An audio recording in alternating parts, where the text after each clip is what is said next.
I welcome all the students of class 7 to the English literature class.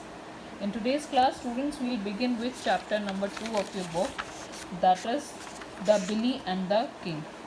The Billy मतलब बिली गोट मतलब बकरा और king राजा.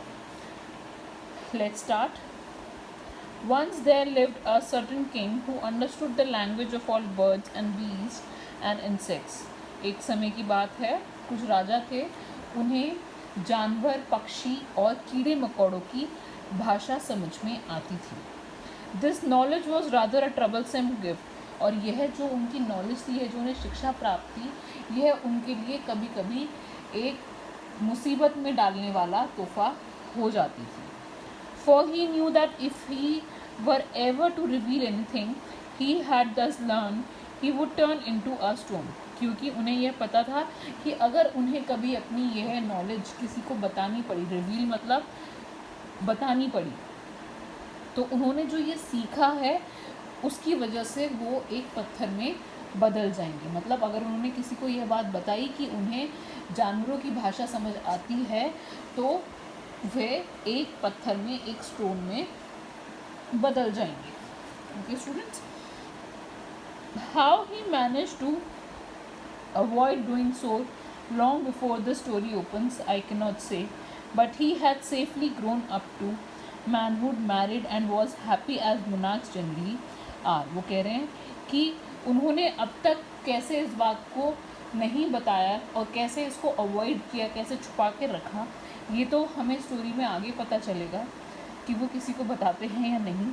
लेकिन अभी तक उन्होंने ये बात किसी को नहीं बताई और खुशी खुशी वे शादीशुदा हैं और अपनी ज़िंदगी ऐसे जी रहे हैं जैसे बाकी सारे राजा जीते हैं.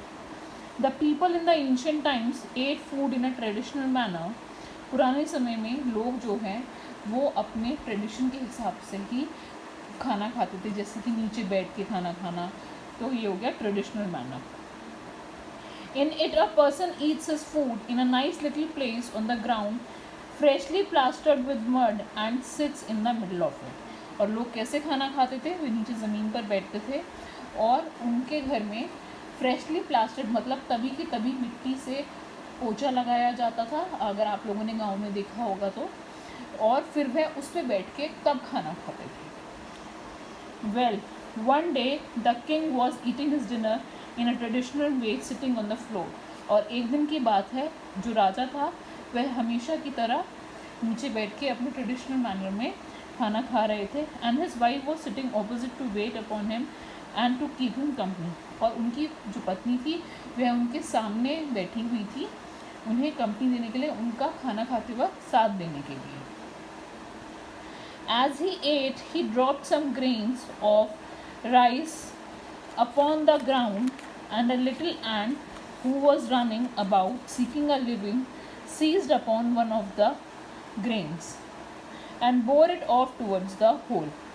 तभी खाना खाते वक्त राजा से कुछ चावल के दाने ज़मीन पर गिर गए.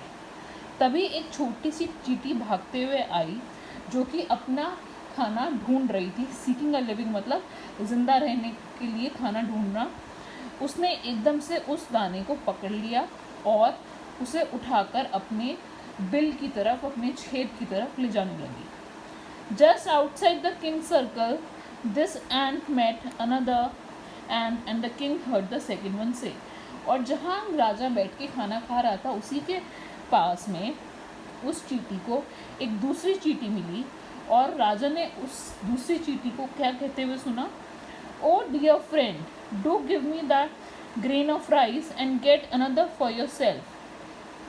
वो जो दूसरी चींटी है वो पहली चींटी से कहती है कि मेरी दोस्त, मेरी प्यारी दोस्त, तुम मुझे ये चावल का दाना दे दो और अपने लिए दूसरा दाना ले आओ.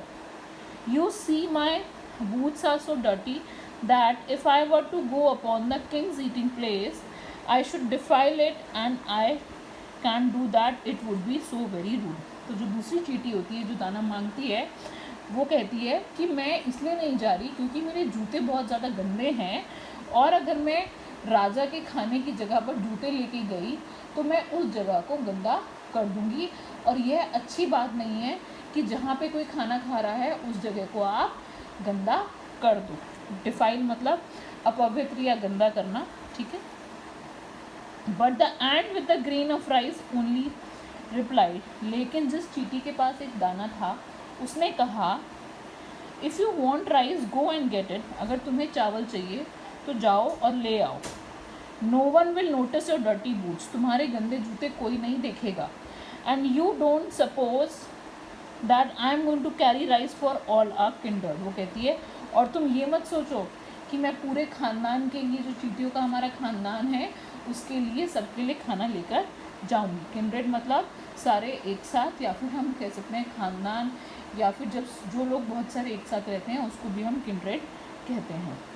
देन द किंग लाफ, और किंग को उनकी बातें सुनाई दे रही थी, समझ आ रही थी, तो राजा उस बात पर हंसने लगे कि कैसे दो चींटियाँ आपस में लड़ाई कर रही हैं। The queen looked at herself up and down, और इस जब राजा को हंसते हुए देखा तो रानी ने अपने आप को ऊपर से नीचे तक देखा। But she could not see or feel anything in her appearance to make the king laugh, so she said what are you laughing at. तो जब रानी ने अपने आप को ऊपर से नीचे तक देखा, उन्हें कुछ समझ नहीं आया कि ऐसा उनमें क्या दिख रहा था कि राजा उनके ऊपर हंसने लगे। तो वो पूछती है राजा से कि आप क्यों हंस रहे हैं, what are you laughing at, ठीक है। Did I laugh, replied the king, राजा पूछते हैं क्या मैं हंसा। Of course you did, retorted the queen, तो रानी उनको जवाब देती है हाँ क्यों नहीं, आप हंसे अभी। And if you think that I am ridiculous, I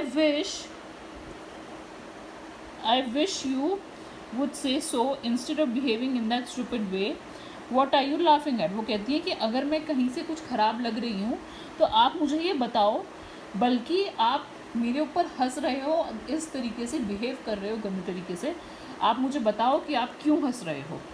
I am not laughing at anything, answered the king. राजा कहते हैं मैं किसी बात पर नहीं हंस रहा हूँ।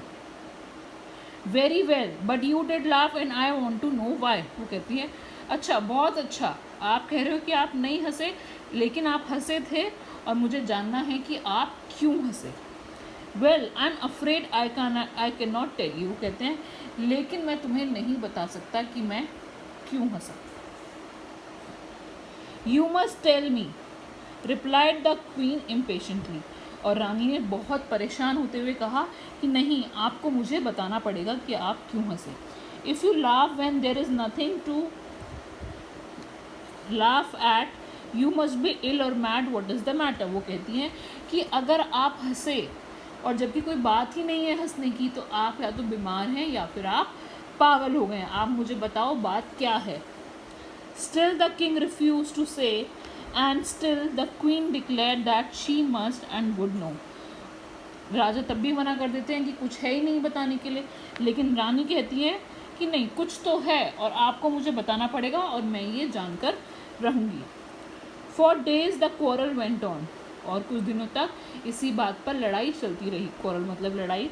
And the queen gave her husband no rest until at last the poor man was almost out of his wits and thought that as life had become for him hardly worth living while this went on, he might as well tell her the secret and take the consequences। वो कहते हैं कि जैसा कि अब मेरे साथ हो रहा है, मतलब उनकी पत्नी जो है उनसे लड़ाई कर रही थी कि आप मुझे बताओ कि आप क्यों हंस रहे थे, और यह बात बहुत दिनों तक होती रही। तो राजा सोचते हैं कि जब परेशानी लाइफ में आ ही रही है तो क्यों ना मैं इन्हें अपना सीक्रेट बता दूं और फिर देखते हैं क्या होता है ना।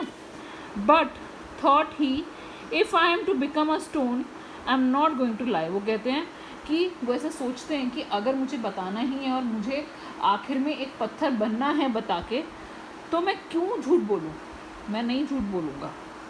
If I can help it on some dusty highway to be kicked here and there by man and beast, flung at dogs, be used as the playing thing of naughty children।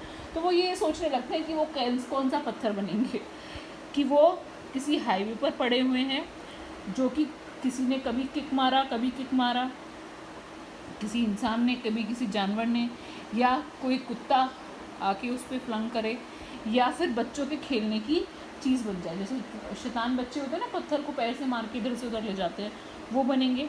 And become generally restless and miserable, और इससे क्या हो जाएगा, वो बहुत ज़्यादा restless और उनकी ज़िंदगी एकदम मिजरेबल, ख़राब हो जाएगी।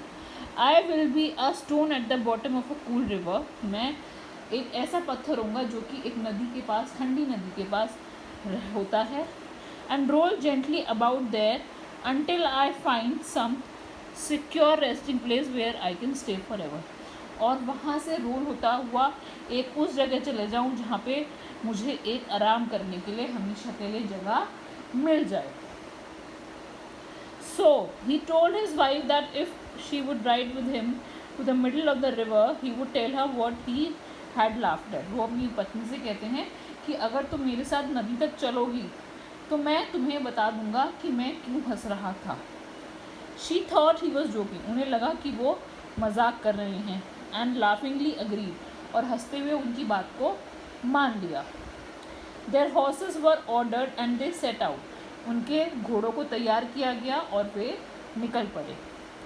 On the way they came to a fine well beneath the shade of some lofty widespread trees, and the king proposed that they should get off and rest a little, drink some of the cool water and then pass on.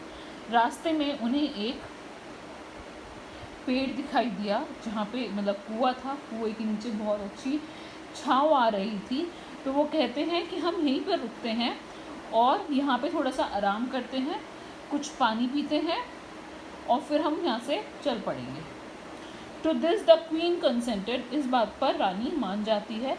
So they dismounted and sat down in the shade by the well side to rest, और वे उससे उतर जाते हैं। Dismounted मतलब उतर जाना अपने घोड़ों से, और वहाँ बैठ के कुछ दिन उस छाँव में आराम करने का सोचते हैं। Okay students, we'll stop here only and we'll proceed to the difficult words of this chapter. The rest of the chapter we'll cover in the next class. Okay, so have a look at your difficult words. आपके difficult words आप लिखेंगे। Beasts, troublesome, reveal, monarchs, seized, defile, rude, kindred, retorted, ridiculous, quarrel, consequences, plaything, beneath, lofty, dismounted, browsing, nanny goat, brink, billy goat, sauntered, crossly, entreated, follies, butted, submissively, nervously, persuade, persist. Okay, so your homework for today's class is to learn the spellings of these difficult words, find out the meaning of these difficult words, and go through the chapter that I have completed with you, the half of the portion that I have completed. Okay, thank you, see you in next class. Thank you.